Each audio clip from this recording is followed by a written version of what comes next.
Breaking news on the Petraeus investigation. CNN has just learned from a senior House aide that David Petraeus will appear before the House Intelligence Committee on Friday to testify about the Benghazi consulate attack.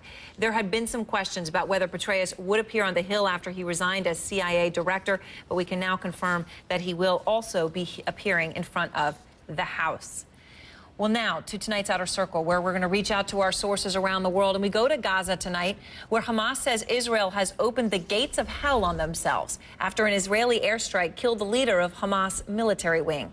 Egyptian State News reports Palestinian President Mahmoud Abbas is calling for an emergency session of the Council of the League of Arab States to discuss the circumstances. Sarah Seidner's in Jerusalem, and I asked her how it's escalating. Aaron, there's serious concern here that this is going to turn into a full-scale war.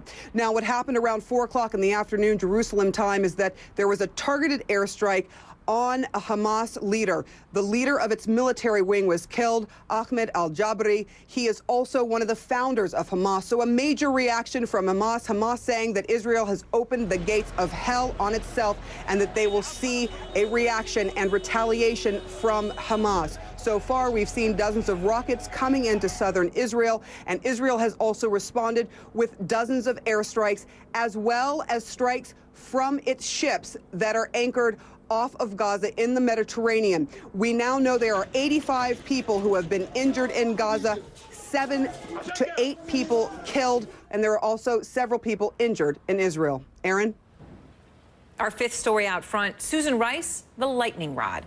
President Obama fiercely defended his UN ambassador today at his press conference after Republicans threatened to block her possible nomination for Secretary of State. Senators, including John McCain and Lindsey Graham, say Rice misled Americans about the events surrounding the September 11th attacks in Benghazi. If Senator McCain and Senator Graham and others want to go after somebody, they should go after me. And I'm happy to have that discussion with them. But for them to go after the UN ambassador, who had nothing to do with Benghazi, and was simply making a presentation based on intelligence that she had received, and to besmirch her reputation, is outrageous.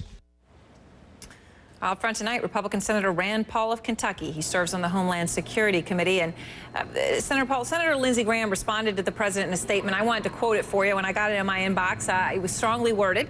Mr. President, don't think for 1 minute I don't hold you ultimately responsible for Benghazi. I think you failed as commander-in-chief before, during, and after the attack. Given what I know now, I have no intention of promoting anyone who is up to their eyeballs in the Benghazi debacle. Do you agree with him, or did he overreact? Well, I think, there's two questions. Everybody's been emphasizing whether or not it was right for her to go out and say this was caused by some crazy movie made by some low-budget person in L.A., but I think really the more important question isn't really about whether it was caused by terrorism or whether it was caused by a movie. Obviously, it was terrorism. But I think the more important question is, why were there no Marines guarding our ambassador? Who made the decision, not an immediate emergent decision, but a month-long desk decision to send an ambassador into a war-torn country without any uniformed Marines? I think that was a bad decision, and really whoever made that decision ought to be let go. All right, so you think that person should be let go, and obviously that person's not Susan Rice. I mean, we're all trying to figure out who that person is, right? But well, everybody, the president knows who that is. They've known that for weeks. It's whoever's in charge of embassy security in the State Department. They made a really bad decision, and it cost us some lives.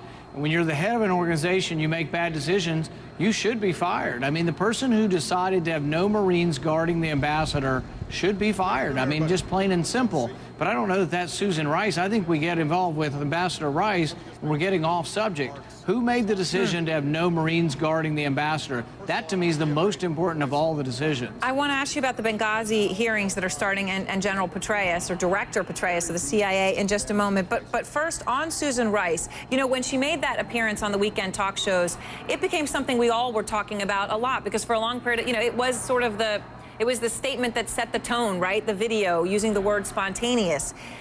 Given what you know now, would you oppose her nomination as the next Secretary of State? Or given what you just said, that you don't think she's the main character, would you be all right with her getting that job?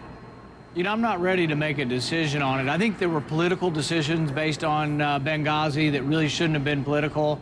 I'm sort of annoyed and insulted that we spent U.S. taxpayer money advertising in Pakistan, apologizing for a video that had nothing to do with our government, and it really may have had nothing to do with this. So I'm annoyed about a lot of the politics, but that doesn't always rise to whether or not I'll oppose somebody. I am very annoyed by and think the person who made the decision to have an ambassador with no adequate security, that person shouldn't be making the decision for any other ambassador or for any other country. That person needs to be relieved of their duties. All right, and now let's talk about the Benghazi hearings. Now that former CIA Director David Petraeus is going to be testifying, what do you want him to answer? Because, of course, as we've all learned, part of the problem is that it's turned out that the U.S., the Americans that were in Libya, most of them worked for the CIA. State Department thought the CIA was responsible for their security. So when you're saying someone should be fired, should it be someone at the CIA?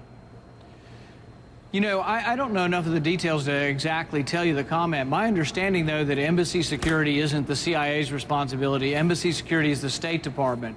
Now, they have to ask the Marines, which is part of the armed services, but it's not the armed services problem that there were no Marines.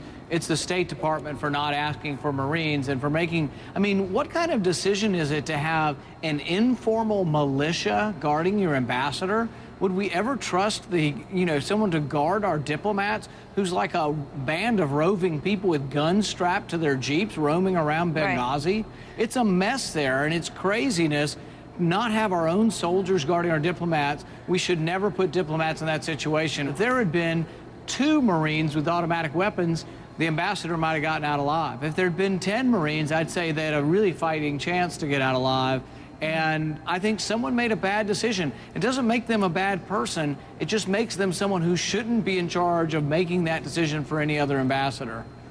One last question. We were talking about Susan Rice. Is there any candidate for Secretary of State you, as a member of the Homeland Security Committee, would be comfortable with, that you think that already you would say, look, I like this person?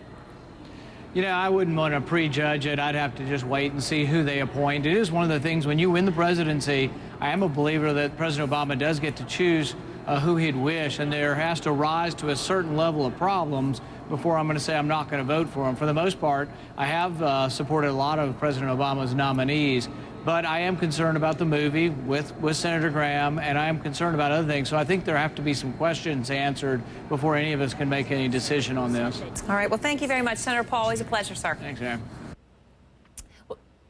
We'll be right back.